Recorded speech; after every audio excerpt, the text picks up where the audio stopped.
र आज हामी सेम एक्सर्साइजको नम्बर 3 को क्वेसन्स अटेम्प्ट गर्न आँटेका छौँ।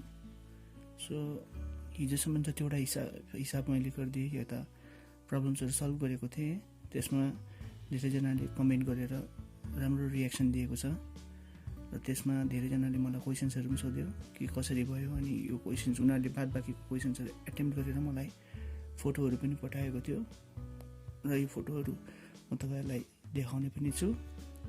अनि आजको क्वेसन चाहिँ हामीले नम्बर 3 को क्वेसन्स अटेम्प्ट गर्न लागिरहेका छौँ। सो यसमा के भनेको छ पहिला क्वेसन्स रिड गरौँ। If 2/3 and -3 are the roots of the quadratic equations ax² plus 7x plus b equals to 0, then let me calculate the value of a and b। मतलब कि हामीलाई के दिएको छ भन्दाखेरि 2/3 र 3 - 3 चाहिँ क्वाड्रेटिक इक्वेसन, यो जुन चाहिँ इक्वेसन छ त्यसको रुट हो।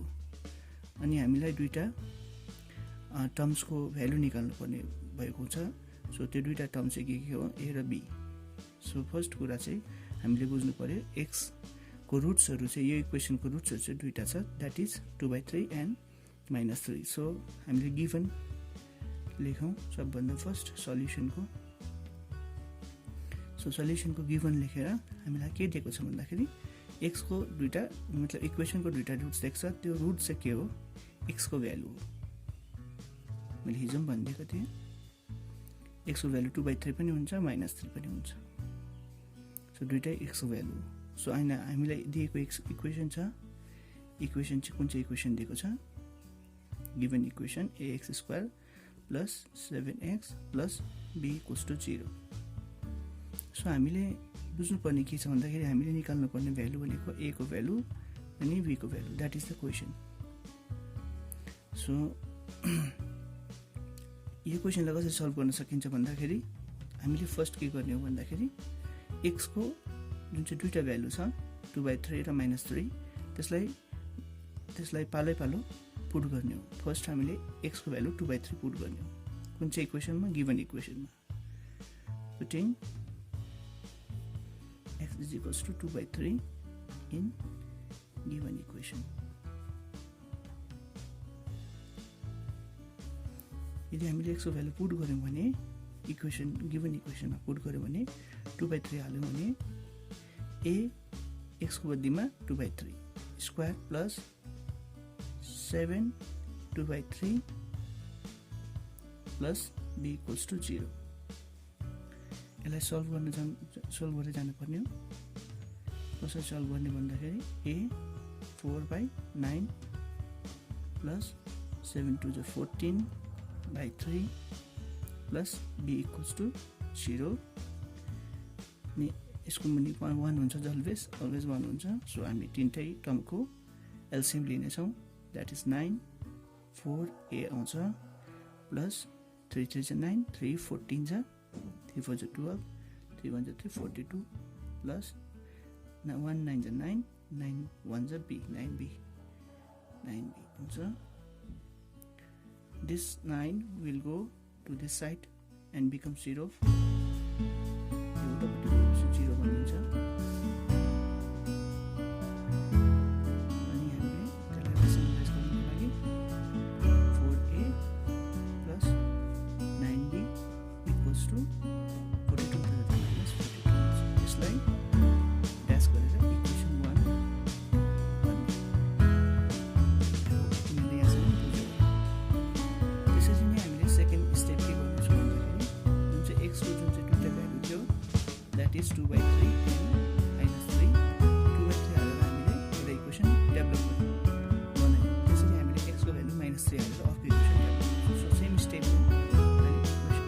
एक्सको भ्यालु हामीले अर्को x is equals to -3 given equation। Same process a लेख्यौँ, एक्सको भ्यालु के हाल्ने हो, -3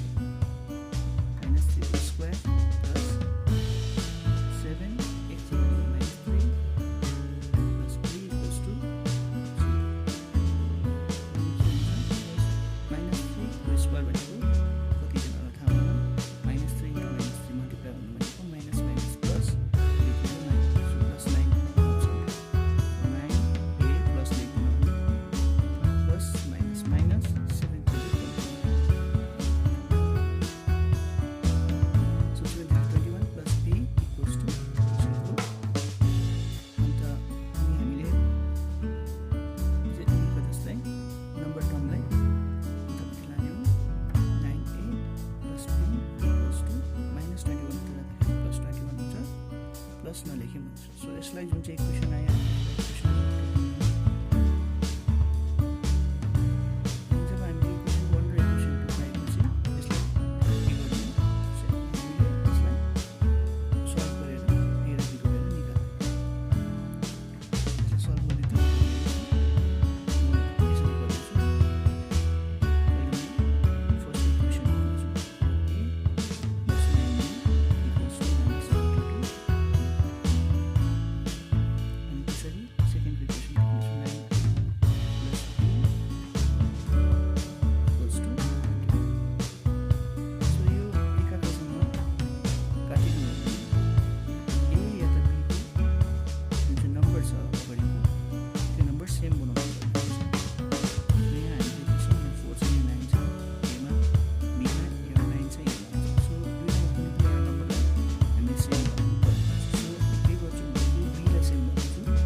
सेम नम्बर सेम कुरा आउँछ के आउँछ 4a plus 9b equals to minus 42 आउँछ।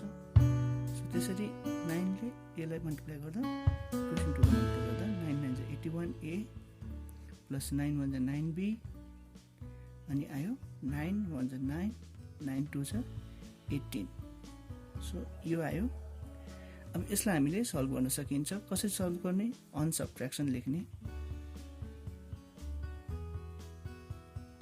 अन सबट्र्याक्सन जब हामी सबट्र्याक्ट गर्छौं दुईटा इक्वेसनमा तब मुनिपट्टिको इक्वेसनको साइन चेन्ज हुन्छ। सो साइन चेन्जलाई हामीले म्याथमेटिकली यसरी देखाउँछौं। सो यसरी देखाउँदाखेरि के हुन्छ कि यो प्लस 9b र माइनस 9b काटिन्छ।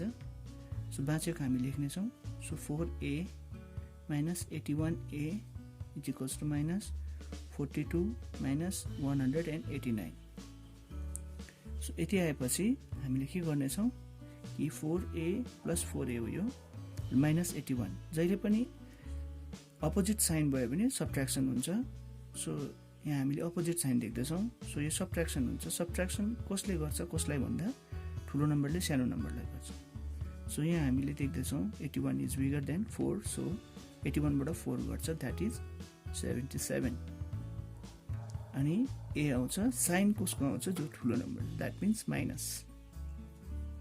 प्राय स्टुडेन्टले यही गल्ती गर्ने गर्छ। अनि यतापट्टिको इक्वेसनमा के हुन्छ? Minus minus. सो जहिले पनि opposite sign subtracts, similar sign adds. So similar sign छ भने जोडिएको हुन्छ। सो यहाँ सिमिलर साइन देखिरहेछौँ हामीले। सो यो जोडिन्छ अनि के बनिन्छ भन्दाखेरि माइनस साइन आउँछ। Minus minus so minus sign नै आउँछ। सो यो दुईटा जोडिँदा कति आउँछ? 9 र 2 जोड्दा 1, 4 र 8 12 प्लस 13 1 आउँदा 13 हुन्छ अनि 1 उब्रियो that is 112। So a minus 77a equals to minus 231 आयो। ओके। सो मैले ए गरेर माइनस 231 को मुनिपट्टि माइनस 77 लाई लान सक्छु। देखिँदैछ नि सबैले? सो यो minus minus term cancel out हुन्छ अनि हामीले 77 लाई 7 11 ले काट्यौं। 11 7 जा 7, 11 2 जा 22, 11 1 जा 11। सो त्यसरी नेक्स्ट स्टेपमा हुन्छ a equals to 21 by 7 that means 7 1 is 7 7 3 is 21 a को भ्यालु आयो 3। सो हामीले we got value of a equals to 3।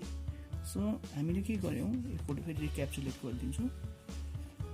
सुरुमा हामीले थाहा पायौं कि दुईटा रुट दिएको छ that is 2 by 3 and minus 3 अनि हामीले गिवन इक्वेसन पनि लेख्यौं अनि निकाल्नु पर्ने भ्यालु a र b को रहेछ।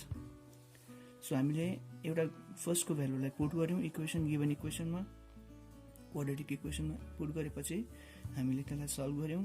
यो साधारण एल्जेब्रिक सम हो जो सबैले सक्छ एलसीएम गर्नु, त्यहाँबाट जोड्नु घटाउनु अनि यो हामीले इक्वेसनमा ल्यायौँ, इक्वेसन 1 दियौँ, त्यसरी हामीले सेकेन्डको भ्यालुलाई पुट गऱ्यौँ, त्यसलाई हामीले रिजल्भ गरेर इक्वेसन 2 बनायौँ। सो हामीले यहाँ देख्यौँ कि यहाँ ए र बी को भ्यालु सेम छैन, ए र बी को कोफिसियन्टको भ्यालु सेम छैन। सो अगाडिपट्टिको जुन चाहिँ नम्बर छ नम्बरको भ्यालु सेम छैन। सो हामीले ए र बी को भ्यालु के गर्ने हो, सेम बनाउने। सो सेम बनाउनुको लागि या त ए को भ्यालु बनाउनु पर्यो या त बी को भ्यालु सेम बनाउनु पर्यो। मैले ए को भ्यालुलाई बी को भ्यालुलाई सेम बनाएको छु। सो तिमीले ए को भ्यालुलाई सेम बनाउन सक्छौ। ए को भ्यालुलाई सेम बनाउनुको लागि तिमीले ए को अगाडिको नम्बर अपोजिटमा लगेर मल्टिप्लाई गर्न सक्छौ।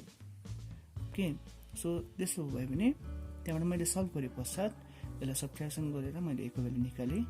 अब यो ए को भ्यालुलाई मैले गिभन इक्वेसन जुन चाहिँ ए 1 या त 2 मा मैले पुट गरेर जुन चाहिँ 1 र या 2 थियो त्यसमा पुट गरेर मैले फेरि बी को भ्यालु निकाल्न सक्छु। त्यो पनि म तिमीहरूलाई सो गरेर देखाउनेछु।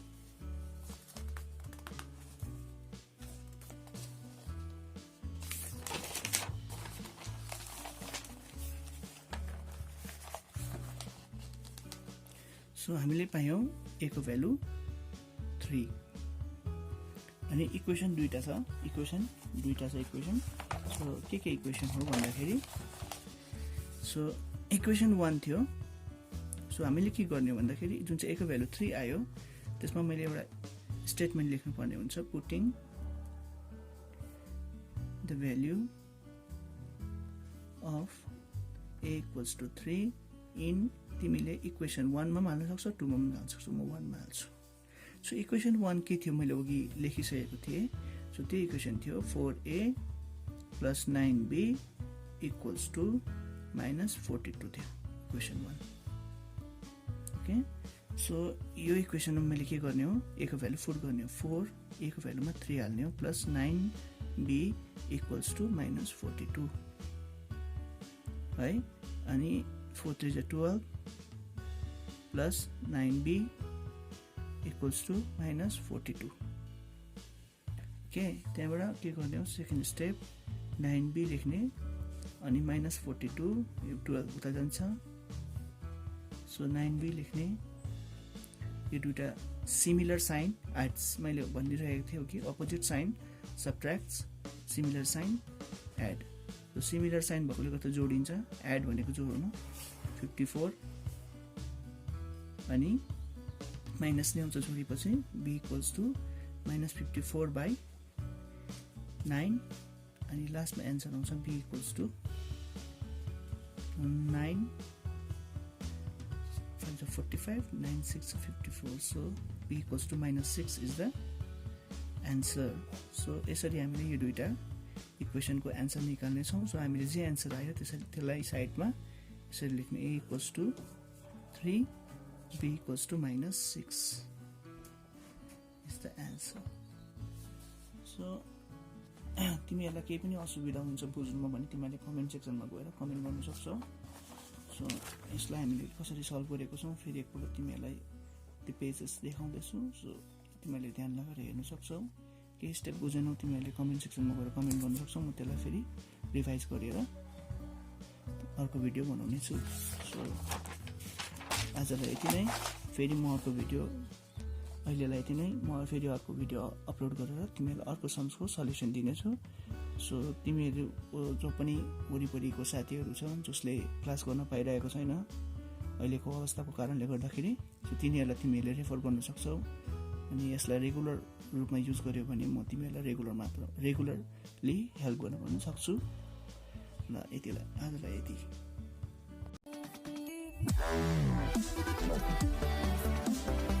Wow.